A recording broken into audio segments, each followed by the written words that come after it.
Very good evening, everyone. On behalf of MTC Global family, I extend all of you for today's training session on UGC NET Paper 2 Management. And we have with us Dr. Monika ma'am, and I'll briefly introduce our resource person for these 2 days. And before that, I would like to just say a few words.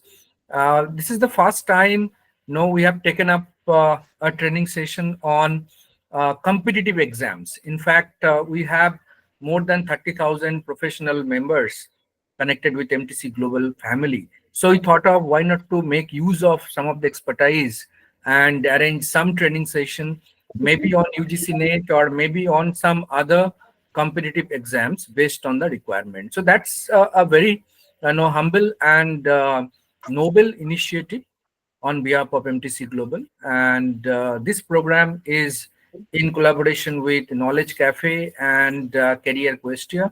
And I'm sure that this program would be helpful for all the participants. And now I would like to introduce briefly Dr. Monika ma'am. Dr. Monika Gupta, Associate Professor, Marketing and General Management. Presently, she is working with Chitkara University as an Associate Professor. Ma'am is PhD in Management, UGC NET qualified in Management, MBA Marketing and Information Technology. Ma'am has been teaching marketing management, strategic management, retail management, and consumer behavior since 2007.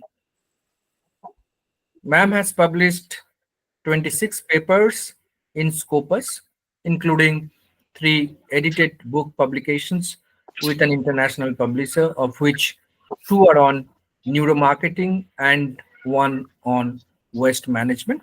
So the profile goes on. Just I thought of briefly introduce to set the platform right. And thank you once again, Monika ma'am. I welcome you and I request you to kindly please take over the session. Thank you so much. Thank you so much, sir, for such a wonderful introduction. Good evening, sir, and everyone. I just want to share one information that today I have received a letter and I have been promoted as professor and program. Congratulations. Thank you so much, sir. Thank you. Congratulations. Yeah. Thank you. Thank you so much. And also as program head aviation management. Oh, wonderful. Thank you Wonderful. so much. Yeah. So Happy to hear now. thank you so much. So as sir already mentioned, I myself have qualified UGC NET paper 2 along with the first paper. The paper 2 is on management. So let us start. I think any idea you want to pursue, or should I share my thoughts and you can share your inputs at the end? Either way the participants like. So should we start first and then you can share your inputs? Right? So, okay, thank you. So I welcome you all once again, the aspiring management professionals. We are thrilled to have you join us for this intensive 2-day masterclass designed to equip you with the knowledge and strategies you need to excel in the UGC NET Management Paper 2 exam. Over the next 2 days, we will delve into the core concepts, explore effective study techniques, and practice exam-style questions to maximize your chances of success. Let's embark on this journey together. So, I hope as you all are aware that the syllabus comprises of 10 units. So, the first unit is on management. So, as far as this unit is concerned, I hope you all are familiar with the syllabus. Yes? Or should I? Yes, ma'am. Okay, okay. So, first I will share with you regarding unit 1. I have divided it into 2 parts. First part comprises of core management principles and organizational structures. So, as we all know, management is the process of coordinating and directing resources to achieve organizational goals effectively and efficiently. It involves 5 key functions: planning, organizing, staffing, directing, and controlling. I hope all of you know it as POSDC. So, planning function which sets objectives and determines the course of action. Organizing structures the resources and activities. Staffing involves recruiting, selecting, and training personnel. And directing guides and motivates employees. And controlling monitors performance and takes corrective action. Classical management theories, such as scientific management, focused on efficiency and standardization, while administrative management emphasized hierarchical structure and clear lines of authority. Behavioral theories, exemplified by Hawthorne studies, highlighted the importance of human relations and employee motivation. Modern approaches like systems theory view organizations as interconnected systems, while contingency theory suggests the best management approach depends on specific situation. Mintzberg identified 10 managerial roles, which he categorized into interpersonal, that is, figurehead, leader, liaison; informational, that is, monitor, disseminator, and spokesperson; and decisional, that is, entrepreneur, disturbance handler, resource allocator, and negotiator. Planning can be strategic, that is long term, tactical, that is medium term, or operational, that is short term. Organizing involves creating an organizational structure.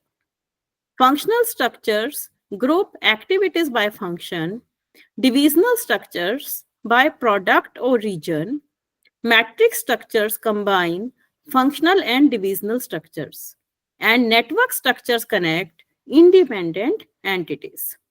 Authority is the right to give commands. Responsibility is the obligation to perform tasks. Centralization concentrates decision making at the top, whereas decentralization distributes it. And span of control refers to the number of subordinates a manager can supervise. For example, a manufacturing company might use of a functional structure, while a company with diverse product lines might opt for a divisional structure. So I have tried to give you an overview of first part of unit 1. So let us explore it further through a case study. Tech Forward, a software development company, is experiencing rapid growth. Their current functional structure is becoming inefficient, leading to communication bottlenecks and slow decision making. Project teams are struggling to collaborate across departments, and employees feel a lack of ownership. The CEO recognizes the need for a more flexible and responsive organizational structure to support the company's continued expansion and foster innovation. So, the question arises, what type of organizational structure would be most appropriate for tech forward given its current situation and future goals? Yes, please. Your participation is more important. I hope you are clear with the basic concepts, and based on it, I have tried to discuss a short caselet so that you can have better clarity for regarding the applications of the concepts. So I have given you the overview of different types of organizational structures. So according to you, what type of organizational structure would be most appropriate? Yes, please. You can give it a try. I share the right answer. Please unmute yourself and respond. Yes, participants. Anyone? Hemlata ma'am? Kalpana ma'am? Suresha sir? Shankaranand sir, Srinivas sir, Yes, ma'am. Priyanka I have ma'am. no idea. Yes, no idea. Okay, no problem. Sunitha ma'am, Anagda ma'am. Good evening, ma'am. Good evening. In my opinion, the Yes. company will prefer to have a divisional structure to collaborate the things in a corrective manner. Okay. Yeah, Okay. And according to me, a matrix or network structure could be beneficial as it allows for cross functional collaboration and greater flexibility. But I appreciate your efforts, ma'am. Thank you so much for being so participative. thank you, ma'am. Welcome. So, now how can Tech Forward effectively implement the chosen structure and ensure a smooth transition?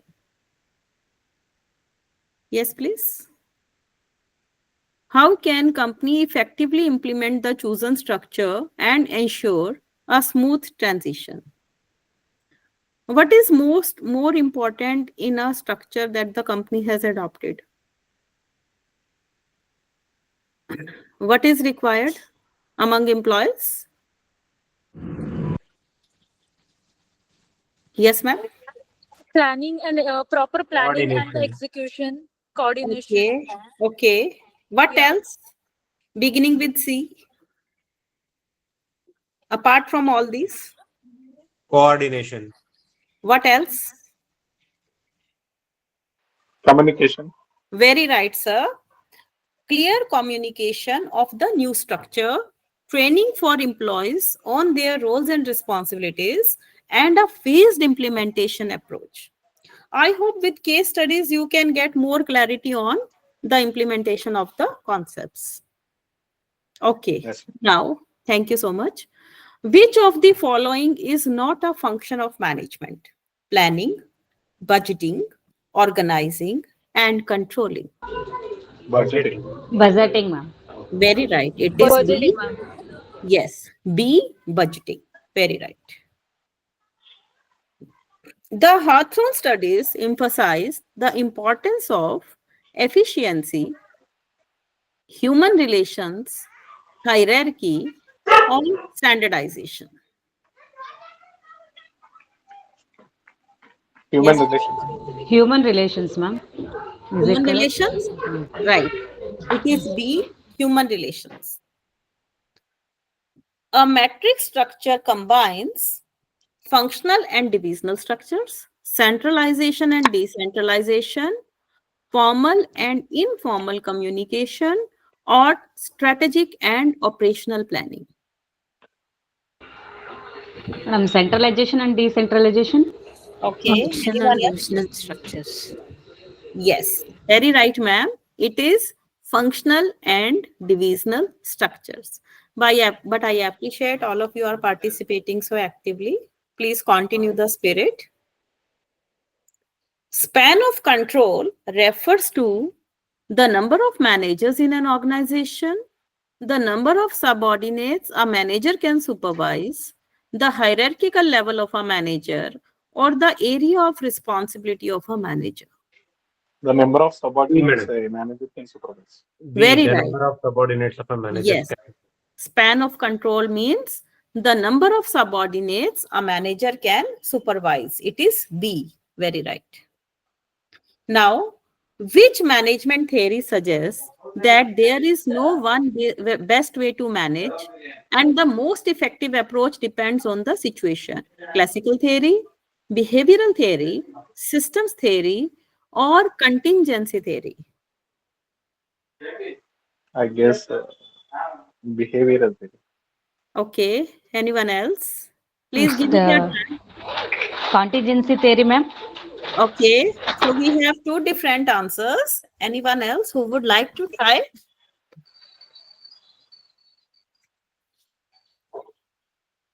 Yes, please. Try to identify the keyword given in the statement. Yes, ma'am. Why you said contingency? Which word triggered?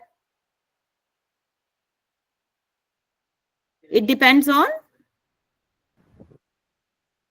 depends on the situation, means. Very right, very right. Yes, Situation. ma'am. Yeah, that Yes, is ma'am. the keyword. Yes, So the ma'am. correct answer is D, contingency theory, depending on the situation. So this is how we need to analyze. So I would like to recommend that for the you should follow the same approach as I started with. First, go through each and every concept in detail. Have everything on tips. Like I have given you one sentence, I suppose, for each of the concept, but in a manner that it clarifies the concept, like span of control, right? Similarly, contingency based on situations. So strong basics is the requirement. Then try to understand the application of the concepts through case studies, and then go for MCQs, right? Now, That's fine. thank you. These are the web links or suggested readings. I have shared the links with you. You can explore these further if you like. And then, if you have to revise in 1 hour, what should you do? First, focus on definition and key concepts, as I just suggested. Make notes, make handwritten notes. Do not depend on anything else. Create a table comparing different management theories and organizational structures. This is important because it will help you compare the concepts, and the more you write, the more it goes straight to your mind. So try to create the things in a tabular form and make a comparison of theories as well as organizational structures. Then you can also make use of flashcards for Mintzberg's roles and the functions of management. This is how you can make an effort to make the concepts stay in the mind for the long run, or be a part of the long run memory, long term memory. Now, the second part of Unit 2, that is key business functions and strategic management. So, I will cover 5 units today. First 5, we will go in order and we will cover all the concepts. And I have divided every unit into 2 parts in the same fashion. And then tomorrow we will cover unit 6 to 10. So, key business functions and strategic management. As we know, marketing involves CCD. I hope you all are familiar with this popular term CCD. How we are using it? So, relate what you do not know with what you know. It will help you memorize the things. So, here what we mean by CCD in marketing. So, marketing involves creating, communicating, and delivering. First we create, then we communicate, and then we deliver. Creating, communicating, and delivering value to customers. The marketing mix consists of the 4 Ps, that is product, price, place, and promotion. Market segmentation divides the market into distinct groups of buyers with different needs. That is, we are talking about heterogeneity among different groups, homogeneity within the group, and heterogeneity among different groups. That is the basis of segmentation. Otherwise, we treat entire market as a one segment only. Then targeting selects specific segments to serve, and positioning creates a unique image for the product in the minds of the consumers. Most important, positioning is always done in the minds. Human resource management deals with managing the organization's workplace. Key functions include recruitment, selection, training, performance appraisal, motivation, and leadership. Financial management involves planning, organizing, controlling, and monitoring the organization's financial resources. Financial statements, such as the balance sheet and income statement, provide a snapshot of the company's financial position. Ratio analysis helps assess the company's profitability, liquidity, and solvency. Capital budgeting is the process of evaluating and selecting long-term investments. Operations management focuses on the production of goods and services. It involves production planning, inventory management, and quality control. Strategic management is the process of formulating and implementing strategies to achieve organizational goals. It begins with the SWOT analysis. I hope you are familiar with the term, which identifies the organization's strengths, weaknesses, opportunities, and threats. Strategic formulation involves defining the vision, mission, and objectives. Strategic implementation puts the strategies into action. For example, a company might use market segmentation to identify its target audience and develop a marketing campaign tailored to their needs. A company might use ratio analysis to evaluate its financial performance and identify areas for improvement. Now, to understand it further, Fashion Forward, a clothing retailer, is facing increasing competition from online retailers. They need to revitalize their brand and attract younger customers. Their current marketing strategy is outdated and their online presence is weak. They also need to improve their inventory management to reduce stockouts and minimize waste. So, how can Fashion Forward use the marketing mix to revitalize its brand and attract younger customers? Yes, please. Anyone? How they can do it? Anyone? Just give it a try. The more you participate, the more clarity you will get. Speak whatever comes to your mind. This is an era of startups. We also. Yes. Anyone? No? By implementing the four piece of marketing mix. Yes, by implementing the 4 Ps of marketing mix, right, ma'am? So they can introduce first new product lines that appeal to younger demographics. Then, second P, offer competitive pricing.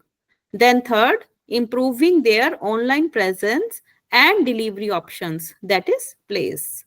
And use of social media marketing to reach their target audience. Very right, ma'am. Then second, what steps can Fashion Forward take to improve its inventory management? Yes, please. By best way of supply chain management. Yes, by best way of supply chain management. Very right, sir. Implementing a robust inventory management system, forecasting demand accurately, and optimizing their supply chain. Very right. Thank you so much for such wonderful responses, both of you. So, which of the following is not one of the 4 Ps of the marketing mix? Product, Profit. others, please. Yes, Profit, profit. ma'am. Profit. Profit. Okay, right. So, is this way okay with you, the way we are doing today? Should we continue the same way? Okay, continue. Okay, madam. It's okay. Thank you so much. Thank you. Okay. HRM deals with managing the organization's finances, workplace, operations, or marketing. HRM. Workforce. Organization operations. Okay. Workforce, ma'am. So we will go with majority. It is managing the Workforce. organization's workforce. Because HRM, the full form is H for Human relation. Human humans. resource Human resource management. Human resource management. So humans, we are talking about workforce, right? So try to establish a link. A balance sheet shows a company's revenues and expenses, a company's assets, liabilities, and equity, or cash flow, or marketing strategies. Assets, liabilities, and equity. Liabilities and equity. Okay. It's revenue and expense. Companies B. Okay. Yeah. It is B, a company's assets, liabilities, and equity. Right. SWOT analysis is used in financial management, operations management, strategic management, or HRM. Strategic management. Okay. Others? Others also? Strategic management. Okay. So it is strategic management. Right. Which function of HRM involves attracting qualified candidates for open positions? Training, recruitment, performance Recruitment. appraisal, or selection? Okay. Recruitment. Okay. Others? Recruitment. Okay. Yes. So basically, you are right. It is recruitment, that is inviting applications. Right? Now, I have put some model test papers for Unit 1. I have given 10 questions here. You can try at your level. If you want, you can discuss with me in the next session, and if time permits, we can take up later. Right? So I have given 10 questions here. See? And I have also given answer key at the end. Right?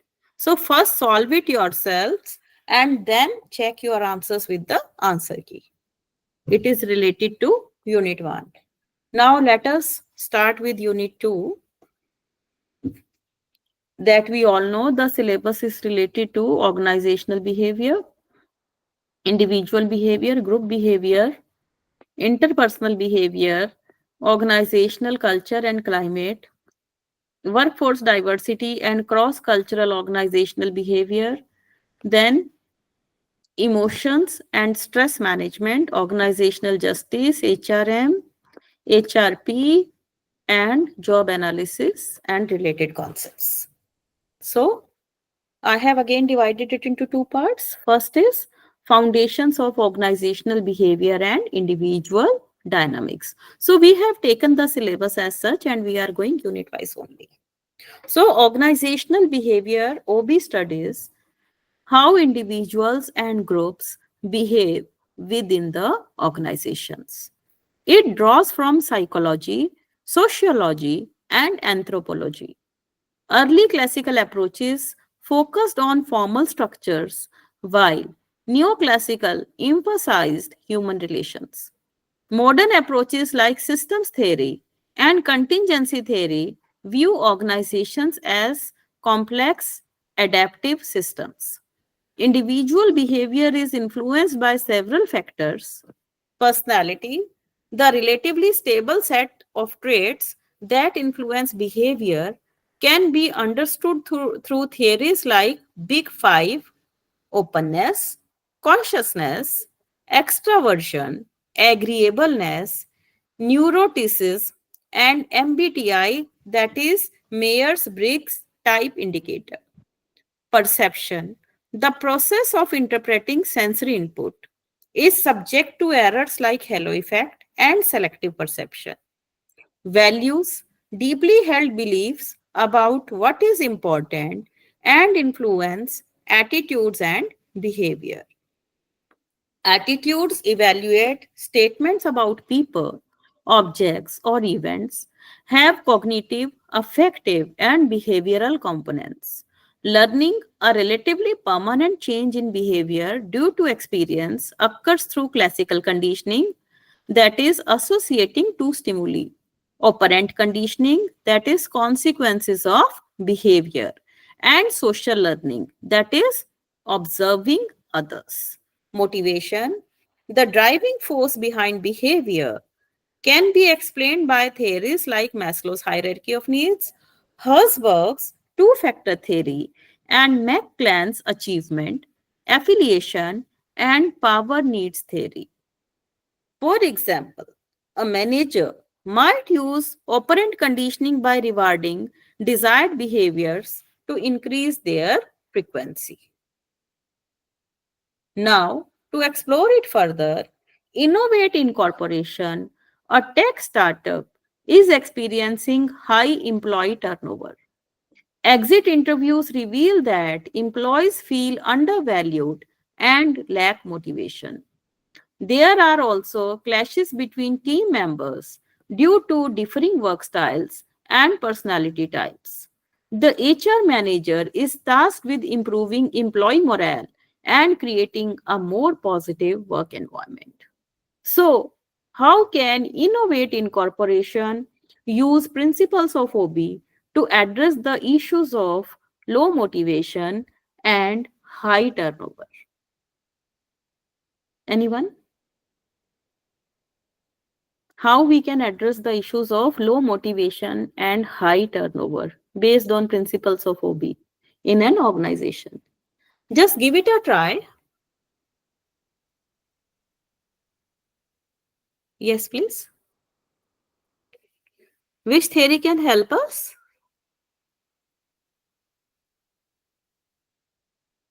Okay. Implementing motivational strategies based on theories like Maslow and Hertzberg improve communication and recognition programs and create opportunities for professional development. How can understanding personality types and perception help improve team dynamics at Innovate Corporation? Incorporation. Yes, please. What is the role of understanding personality types and perception? And how can it help in improving team dynamics? Anyone?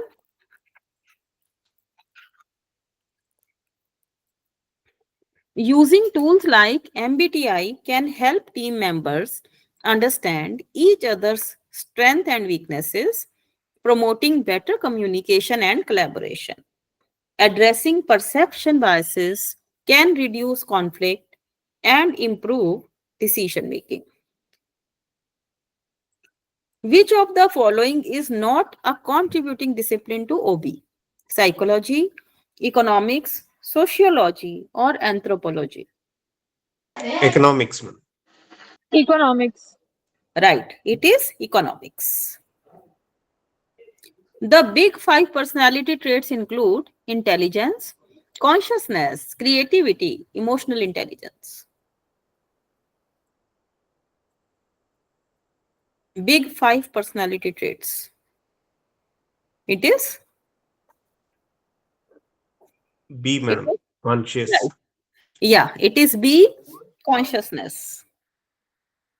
Halo effect is a type of motivation, perception error, learning style, or leadership style. Perception error. Yes, sir, you are very clear. It is perception error. Your participation, the participants' participation also motivates us. Maslow's hierarchy of needs include power needs, self-actualization, achievement needs, and affiliation needs. Self-actualization. Self-actualization. Self-actualization. Very right. Option. It Self-actualization. is self-actualization. Operant conditioning involves associating two stimuli, learning through consequences, observing others, or introspection. Operant conditioning. Learning through consequences. Right, ma'am. It is learning through consequences. So these are the links, web links I have given you. You can explore if you like for further reading. Now, to revise, you can focus on definitions and key concepts. You can create a table summarizing different OB theories and their applications. You can also make use of flashcards for personality traits, perception errors, and motivational theories. Now, the second part of the Unit 2, that is group dynamics, organizational culture, and HRM. Group behavior examines how individuals interact within the groups. Team building involves stages like forming, storming, norming, performing, and adjourning. Effective teams have clear goals, shared leadership, and open communication. Leadership styles range from autocratic to democratic to laissez-faire. Theories like transformational and servant leadership focus on inspiring and empowering followers. Group dynamics involves how groups form, establish norms, and manage conflict and make decisions. Interpersonal behavior examines how individuals interact with each other. Transactional analysis explores communication patterns based on ego states, that is, parent, adult, and child ego. Organizational culture refers to shared values and beliefs that influence behavior. Different types of cultures exist. For example, clan, adhocracy, market, hierarchy. Workforce diversity encompasses differences in age, gender, race, ethnicity, religion, and other characteristics. Cross cultural organizational behavior examines how cultural differences impact behavior in organizations. Hofstede's cultural dimensions provide a framework for understanding national cultural differences. Emotions and stress management are crucial for employee well-being. Stress can stem from workload, role conflict, or organizational change. Effective coping mechanisms include time management, exercise, and social support. Organizational justice refers to fairness in the workplace. Types of justice include distributive, procedural, and interactional justice. Whistleblowing is reporting unethical or illegal activities. HRM deals with managing the organization's human resources. It involves HR planning, recruitment and selection, induction, training and development, job analysis, job evaluation, and compensation management. For example, a company might implement a diversity training program to promote inclusion and understanding among employees from different backgrounds. Global Corporation, a multinational company, is experiencing difficulties integrating its newly acquired subsidiary in another country. Cultural differences are leading to communication breakdowns and conflict between employees. The HR department needs to develop a strategy to manage this cross cultural integration effectively. So, how can global corporation manage the cultural differences between its employees and promote effective cross cultural collaboration? Yes, I hope the case is clear. Because in your exams also you might get certain situations like this. So you need to explore. Yes, please. Anyone? Cross cultural we are talking about training programs. With help of team building, ma'am, that is forming, storming, performance, and adjourning. I am Okay. Okay. Others also please give it a try. Understanding the cultural practice. Okay. So implement cross-cultural training programs, establish clear communication protocols, and create opportunities for employees from different cultures to interact and learn from each other. What role can organizational culture play in facilitating or hindering the integration process? Yes, please. Role of organizational culture.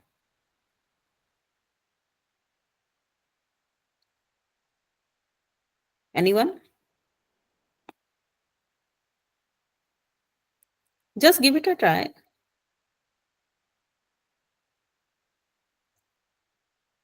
Is it hindering or facilitating the integration process?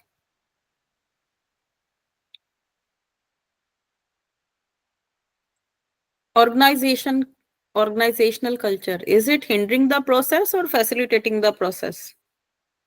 Facilitating the process. Facilitating the process. How? Because it's cross culture, no, madam. People can interact with the different categories. Right. Right. So, a strong and inclusive organizational culture can help bridge cultural gaps and promote a sense of belonging among all employees. However, a dominant culture may clash with the acquired company's culture, leading to resistance and conflict. So, we can look at both the sides. Which leadership style involves empowering and inspiring followers? Autocratic, democratic, transformational, or laissez-faire? Empowering and inspiring. It is? Yes, sir? Anyone? It is transformational. Laissez-faire.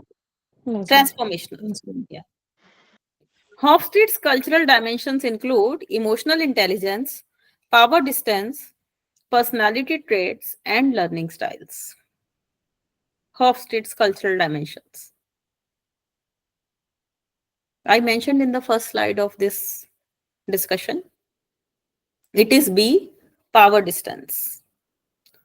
Organizational culture refers to formal rules and procedures, shared values and beliefs, employee benefits, and physical work environment. Shared values Shared and Shared values beliefs. and values beliefs. and beliefs. Shared values and beliefs. Very right. It is shared values and beliefs. Which type of organizational justice refers to fairness in outcomes? Distributive, procedural, interactional, or informational? Fairness in outcomes. Name suggests. Interactional. Which one? Interactional. It is a distributive. Job analysis involves evaluating employee performance, defining the tasks and responsibilities of a job, determining employee compensation, or recruiting job candidates. B, madam, defining the task and Defining the responsibilities task of and a job. responsibility. Very right. Defining the tasks and responsibilities of a job. That is B option. So this is the model test paper for Unit 2.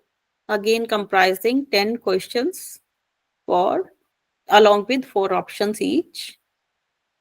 You can see, you can give it a try, note down the answers in a notebook, and then you can cross-check your responses which are given at the end.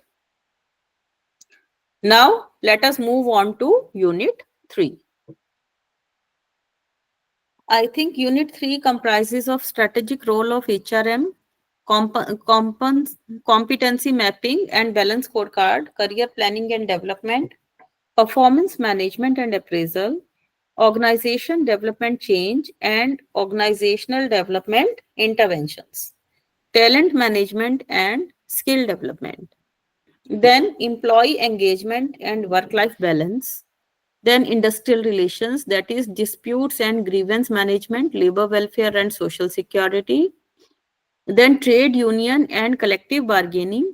And then international human resource management, that is HR challenge of international business, and then green HRM. So the first part is focused on strategic HRM, competencies, and performance management. Strategic HRM aligns HR practices with the overall organizational strategy. It positions HR as a strategic partner in achieving business objectives. This involves understanding the organization's goals and designing HR systems and support those goals. Competency mapping identifies the knowledge, skills, and abilities, that is, KSS, required for successful job performance. Competency models provide a framework for recruitment, selection, training, and performance management. The Balanced Scorecard, that is BSC, is a strategic management tool that allows organizations to assess performance from multiple perspectives. Organizations like Suzuki are also using this. In the context of HRM, it can be used to measure how HR initiatives contribute to financial results, customer satisfaction, internal process efficiency, and employee learning and growth. Career planning helps individuals identify their career goals and develop a plan to achieve them. Succession planning identifies and develops high potential employees to fill leadership positions. Performance management is the continuous process of setting performance expectations, providing feedback, and evaluating performance. Performance appraisal is a formal evaluation of the employee's performance, often using methods like 360-degree feedback, that is, feedback from multiple sources, or management by objectives, that is, MBO. It provides a basis for rewards, promotions, and development. For example, a company might use competency mapping to identify key skills needed for a new product launch and then design training programs to develop those skills in its employees. Global Tech, a technology company, wants to improve its employees' performance and align individual goals with overall business objectives. They are considering implementing a balanced scorecard approach to measure HR's contribution to organizational success and are also looking to revamp their performance management system to provide more regular feedback and development opportunities. So, how can global tech use the balanced scorecard to measure the effectiveness of its HR initiatives? Yes, please.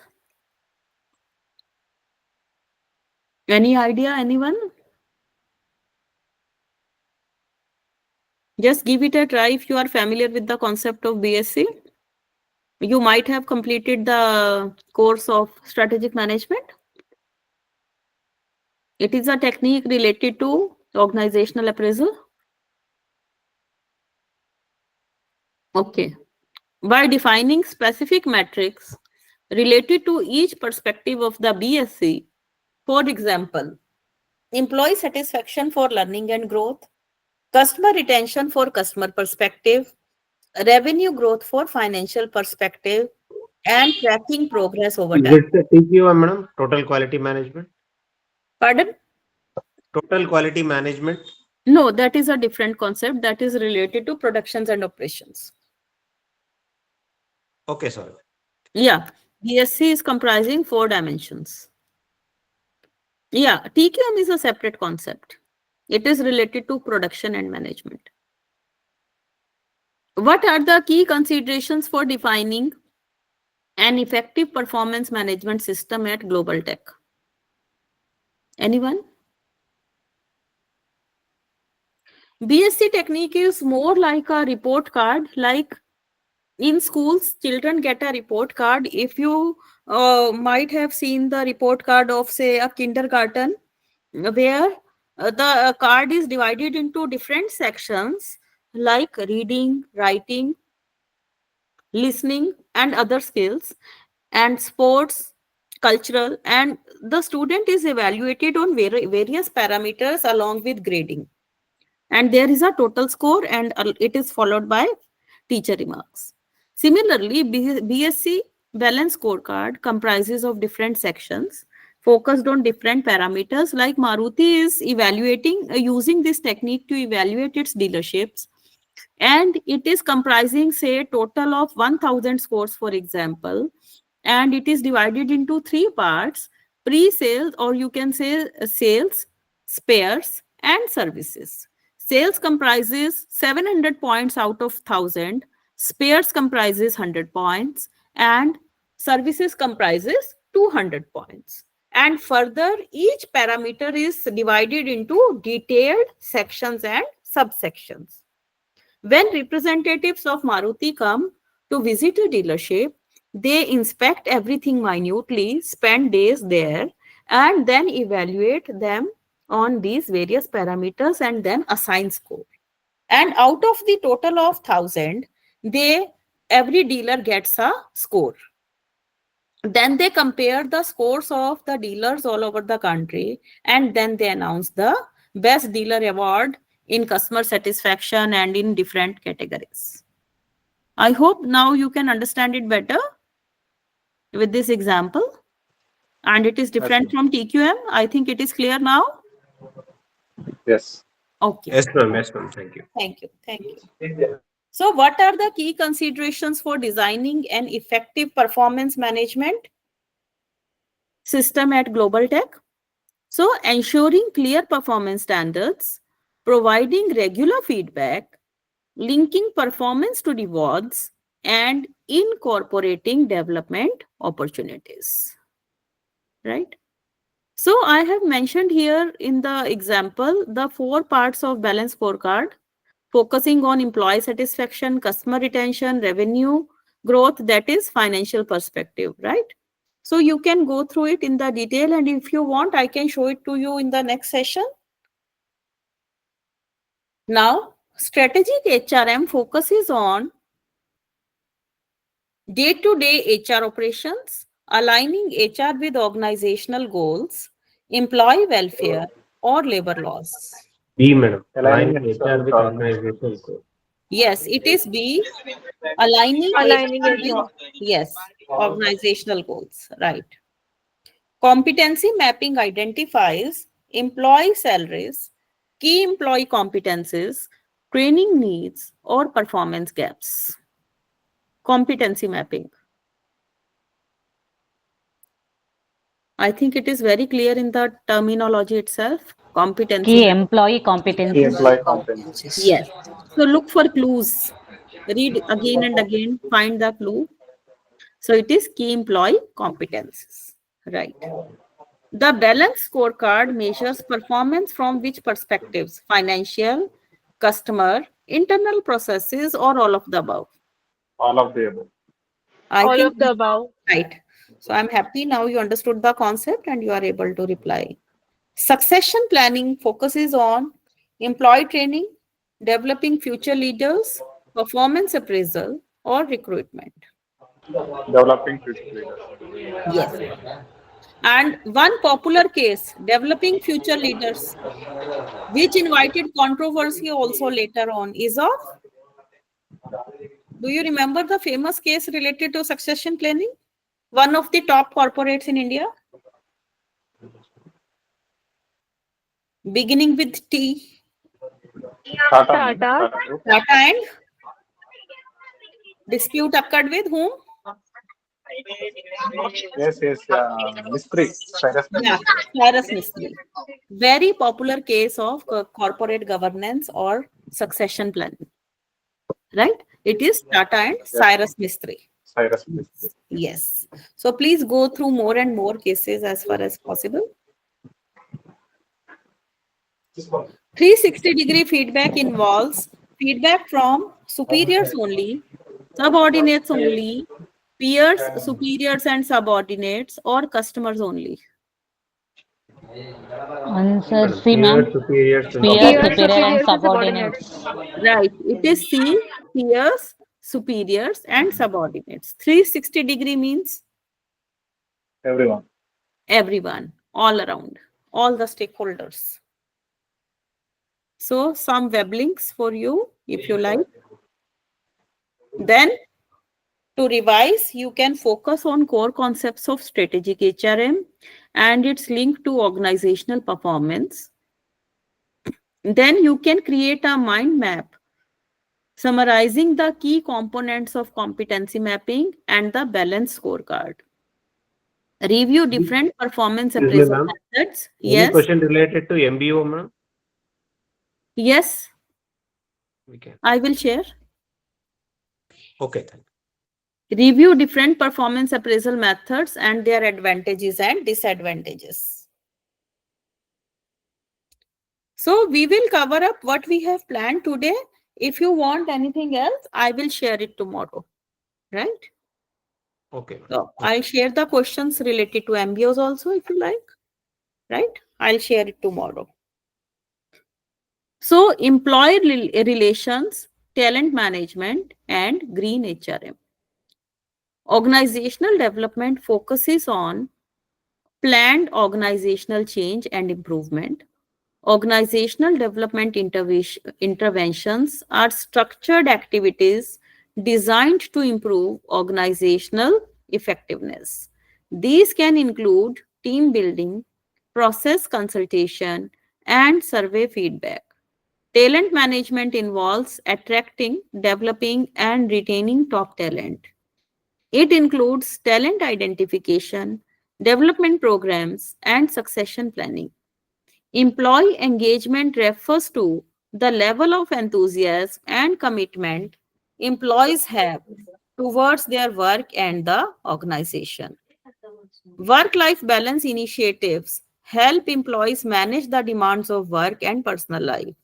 Industrial relations deal with the relationship between employees, employers, and trade unions.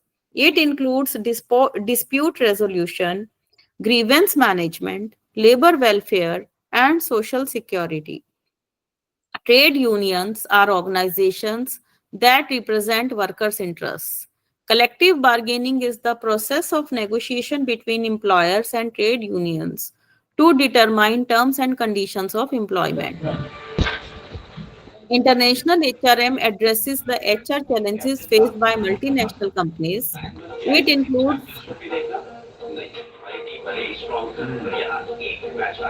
ma'am, please mute yourself. Suniti, ma'am. Yeah. It includes managing cultural diversity, global talent management, and international compensation and benefits. Green HRM focuses on environmentally sustainable HR practices. It involves initiatives like reducing paper usage, promoting energy conservation, and encouraging employee involvement in green initiatives. For example, a company might implement a leadership development program to prepare high potential employees for its future leadership roles. A company might also establish a grievance redressal mechanism to resolve employee complaints fairly and effectively. Eco-friendly incorporation, a manufacturing company, is committed to sustainability and wants to implement green HRM practices throughout the organization. They are also facing challenges with employee engagement and want to create a more positive and inclusive work environment. So, what specific green HRM initiatives can eco-friendly incorporation implement to achieve its sustainability goals? Yes, please. Anyone? How we can go for sustainability? I hope you all are aware of UN SDGs. How many goals are there as defined by UN, United Nations? Sustainability Development Goals. There are 17 are there, ma'am. 17 are there. See, the target is to achieve all these by which year? 2027, if I'm not wrong. I think it is 2030. You can check. Okay, could be, could be. Yeah, so please focus on these. And quality education is which goal? Quality education is SDG 4. SDG 3 is health and well-being. So you should know the popular ones or related to your domain at least. The 17th one is integration of all the goals. So in our academics, we are focusing more on 4 and 17, right? So please focus, and you should prepare SDGs thoroughly. Yes. So what specific green HRM initiatives can be taken to implement to achieve sustainability? Anything that is coming to your mind? Are we using more paper these days? Paperless offices is first thing. Yes, very right. Then what is anything related to energy? I give Renewable you, energy. yeah, energy efficient practices. Third, how can we motivate employees for these? What we can do? We can provide them or offer them. Rewards. Recycling, waste disposals, and Right. So, implementing paperless HR processes, promoting energy efficient practices in the workplace, offering incentives for employees who adopt sustainable lifestyles, and engaging employees in environmental initiatives can be some of the options. Okay. How can eco-friendly incorporation improve employee engagement and create a more positive work environment? Yes, please. How can employee engagement be improved and positive work environment can be created?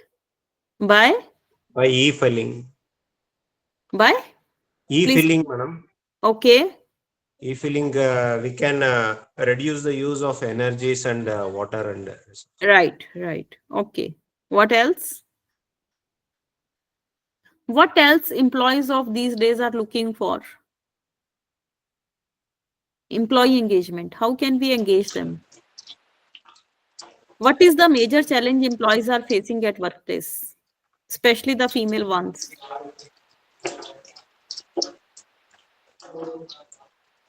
Work-life balance, ma'am. Yes, yes, yes. You got it. Great. So, implement employee recognition programs, offer opportunities for professional development, promote work-life balance initiatives, and foster a culture of open communication and feedback.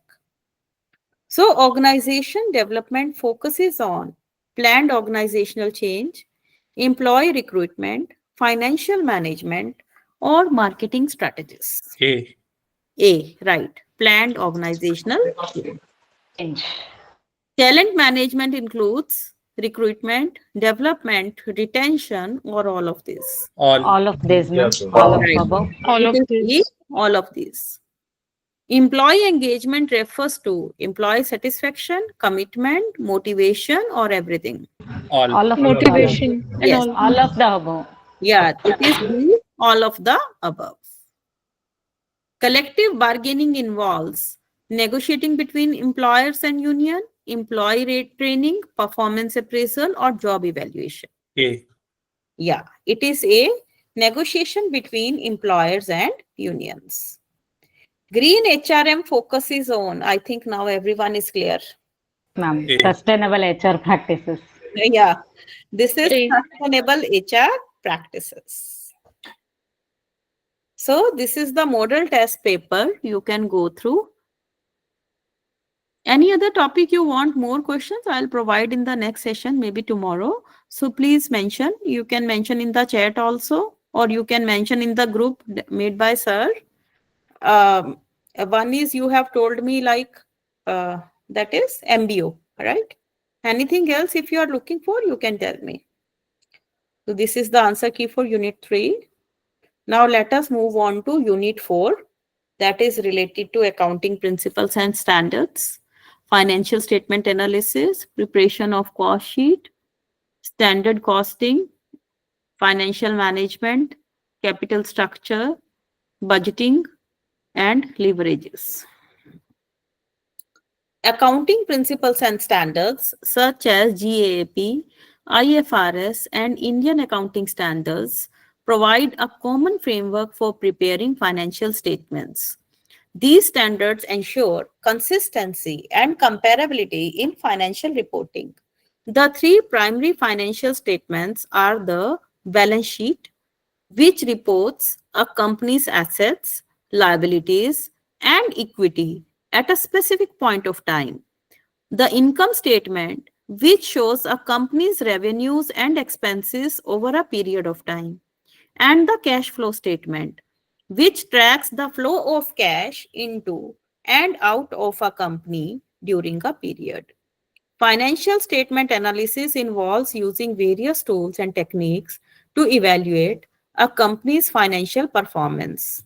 Ratio analysis calculates key ratios to assess profitability, for example, gross profit margin, net profit margin, then liquidity, for example, current ratio, quick ratio, solvency, for example, debt to equity ratio, and activity, for example, inventory turnover or asset turnover.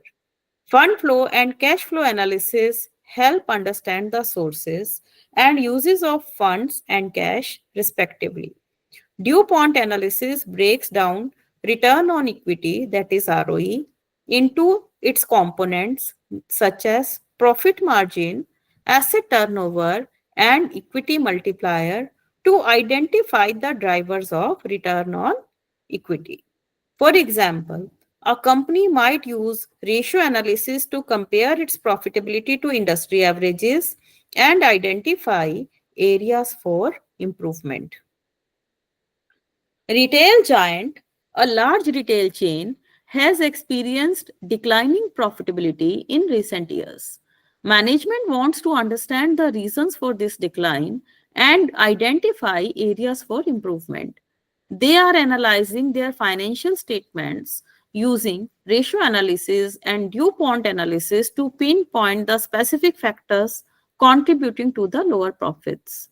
So, how can Retail Giant use ratio analysis to identify the causes of its declining profitability? Any idea? Anyone? Debt to equity ratio, ma'am. He can using debt to Okay. Anyone else? So, by comparing key profitability ratios, for example, gross profit margin or net profit margin over time and against industry benchmarks, they can pinpoint areas where performance has deteriorated. So, we can have different perspectives since it is a case study, right? So, all of us have different ways to look at things and to arrive at analysis. How can DuPont analysis help Retail Giant understand the drivers of its return on equity? Yes. By breaking down return on equity into profit margin, asset turnover, and equity multiplier, they can determine whether the decline in profitability is due to lower profit margins, inefficient asset utilization, or changes in financial leverage. Which financial statement reports a company's assets, liabilities, and equity? Income statement, balance sheet, cash flow statement, or statement of retained earnings? Cash flow statement. balance sheet, assets We and have two liabilities different and answers. equity. We need more Balance answers. sheet. Yes, it is balance sheet. Balance I sheet. mentioned in the beginning. Yeah. Balance sheet reflects company's assets, liabilities, and equity. Current ratio is a measure of profitability, liquidity, solvency, or activity. Liquidity, ma'am. Liquidity. Yes, it is the liquidity. DuPont analysis breaks down return on assets, return on equity, net profit margin, or earnings per share.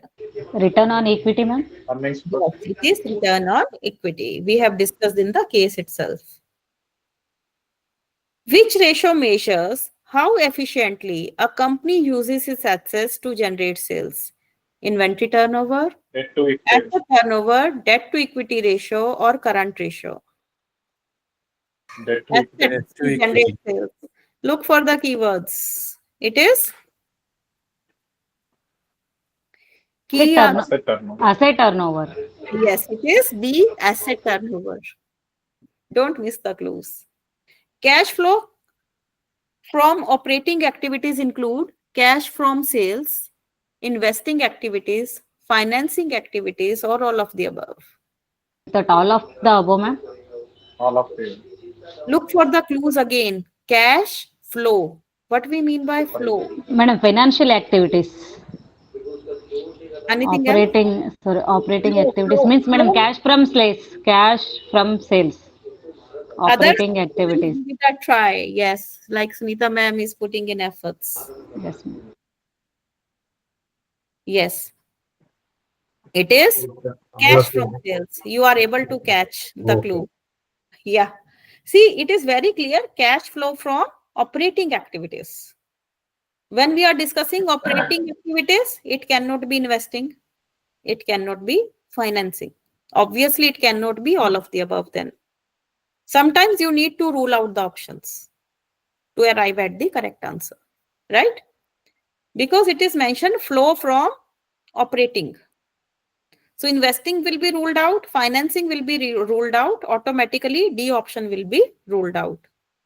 Clear?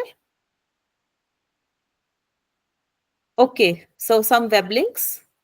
Then for revision, you can focus on definitions and formulas for key ratios. Then you can practice calculating ratios using sample financial statements. Then you can understand the relationship between the three primary financial statements.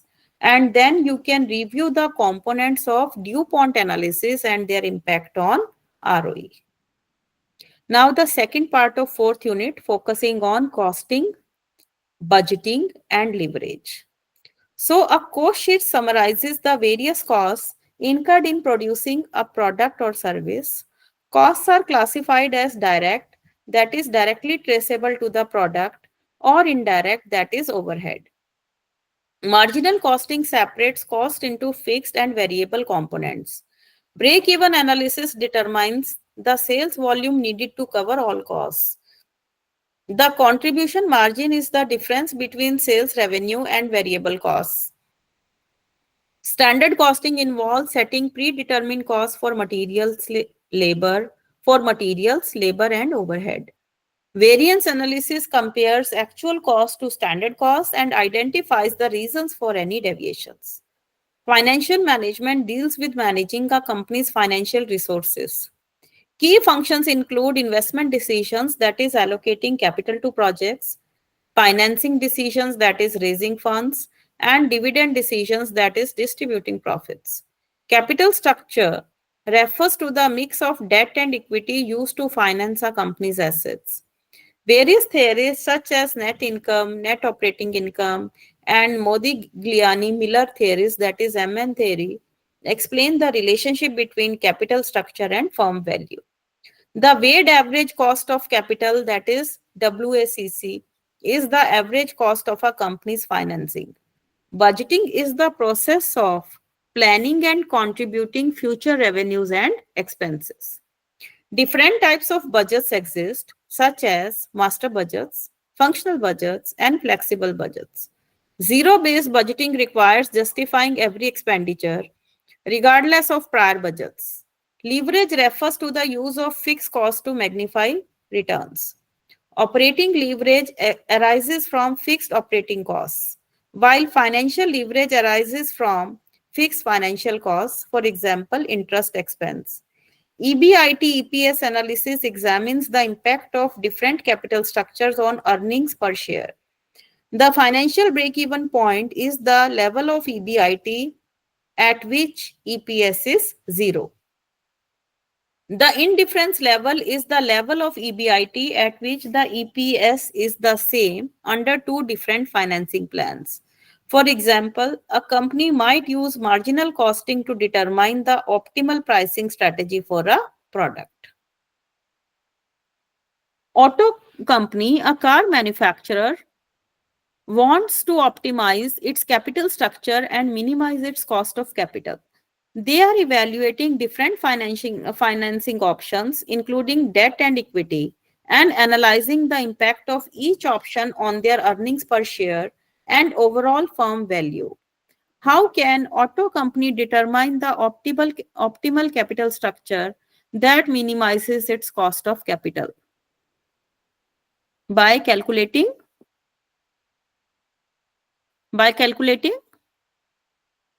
WACC, that is weight average cost of capital under different capital structures, and choosing the structure that results in the lowest WACC. Then how can auto company use EBIT EPS analysis to evaluate the impact of different financing options on its earnings per share? Anyone? Break-even point, sir? Okay. So by constructing an EBIT EPS graph, they can visualize how different financing plans affect EPS at various levels of EBIT and identify the break-even point and indifference level. So sir has given very right answer. So break-even point is where total revenue equals total cost, profit is maximized, sales are zero, or fixed costs are zero. Total revenue equal to total cost. Very right. It is A, total revenue equals total cost. WACC stands for weighted average cost of Weighted average cost of capital. A. Weighted average cost of capital. Yes. T is silent. So it is weighted average cost of capital. T is silent here. Operating leverage arises from fixed operating costs, fixed financial costs, variable costs, or sales revenue. Operating leverage. Look for the clue. Madam, sales revenue? No, no. Operating leverage. Fixed operating. Yes, it is fixed operating costs. Right. Zero-based budgeting requires justifying every expenditure, maintaining existing budgets, increasing budgets, or decreasing budgets. Zero-based. Zero means? Maintaining existing budget. Anything else? Uh, Zero. Zero. sorry. Justifying every expenditure, I thought. No. Yes, you are right. It is justifying Justifying every every. expenditure. That is zero-based budgeting. Right. EBIT EPS analysis examines the impact of capital structure on EPS, operating leverage on profits, cost of capital on firm's revenue, firm's value, or budgeting on expenses. Capital structure on earning per share, ma'am. Yes, it is. You are right. It is a capital structure on earnings per share. So this is the model test paper for Unit 4 and answers at the end. Now let us move on to Unit 5. So first part focuses on valuation, capital budgeting, and dividend decisions. As we know, valuation is the process of determining the worth of an asset. The time preference for money recognizes that money received today is worth more than the same amount received in the future due to its potential earning capacity. Present value and future value calculations are used to adjust cash flows for the time value of money. Bond valuation models discount future interest payments and the face value of the bond to arrive at its present value. Share valuation models, such as dividend discount models and free cash flow valuation, estimate the intrinsic value of a stock based on its expected future cash flows.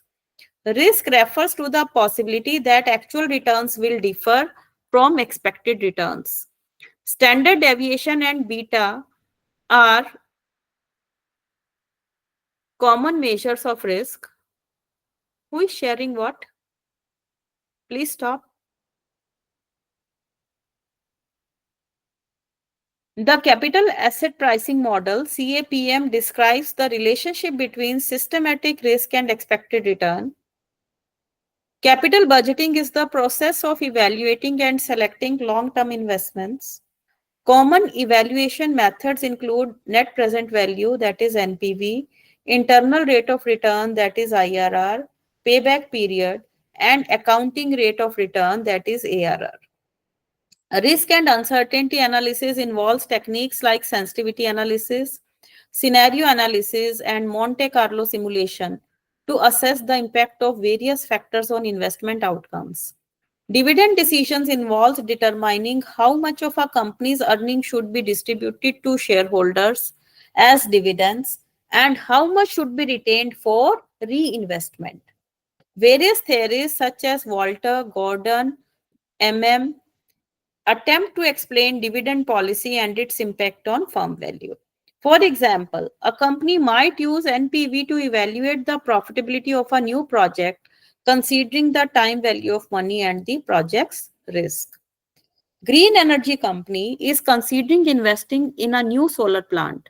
They need to evaluate the project's financial viability, considering the initial investment, expected future cash flows, and the inherent risks associated with renewable energy projects. They also need to decide on an appropriate dividend policy, balancing the needs of shareholders with the company's. And green energy company use capital budgeting techniques to evaluate the solar power plant project. Anyone? Any idea? They can calculate the NPV and IRR of the project, considering the time value of money and the project's risk. And then they can compare the results to company's hurdle rate to determine whether the project is acceptable. What factors should green energy company consider when making dividend decisions? Factors to be considered. Anyone? Any idea? Yes, please. You can mention one or two at least. The most important. Yes. It is the company's profitability followed by growth prospects, investment opportunities, and shareholder expectations. Which capital budgeting method considers the time value of money? Time value. Payback period, ma'am. Anyone else? Time value. It is C, NPV. Beta measures what? It is a systematic risk. The Gordon model is used to value Gordon model. It is shares, B. NPV is calculated by formula to calculate NPV. It is Compounding present cash flow to their future value. no. One more try. Madam, One discounting more future try. cash flow to their present value. Right. It is A. Discounting future cash flows to their present value. Which theory suggests that dividend policy is relevant to firm's value? Irrelevant. Dividend policy is irrelevant to firm's value. Which theory suggests? MM theory, Right. ma'am. Right. It is theory. So these are the links. And you can practice calculating present value and future value. You can understand the key difference between various capital budgeting methods, and you can review the assumptions and implications of different dividend theories. Now the last part of today's session as well as of fifth unit, second part, mergers, portfolio management and international finance. Mergers and acquisitions, that is M&A, involve combining two or more companies. Mergers can be horizontal, that is between competitors. Vertical, that is between company in the same supply chain. Or conglomerate, that is between unrelated companies. Motives for mergers include synergy, economies of scale, and market share expansion. Valuing a target company involves various methods, such as counted cash flow analysis and comparable company analysis. Merger negotiations determine the terms of deal.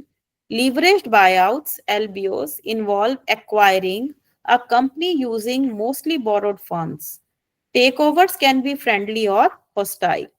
Portfolio management involves constructing and managing a portfolio of investments. Diversification is a key strategy to reduce risk by investing in a variety of assets. Asset allocation is the process of distributing investments across different asset classes. The CAPM and APT models are models used to predict asset returns. Derivatives are financial instruments whose value is derived from an underlying asset. Options give the holder the right, but not the obligation to buy, that is call option, or sell, that is put option, an asset at a specified price. Forward contracts and future contracts are agreements to buy and sell an asset at a future date and price. Working capital management involves managing a company's current assets and liabilities. Efficient working capital management is essential for maintaining liquidity and profitability.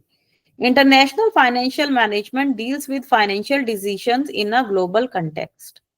The foreign exchange market is where currencies are traded. Exchange rates are determined by supply and demand.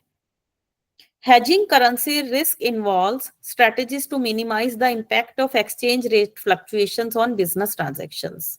For example, a company might use forward contracts to hedge against currency risk when making international payments. Global Investments is a large investment firm that manages portfolios for various clients.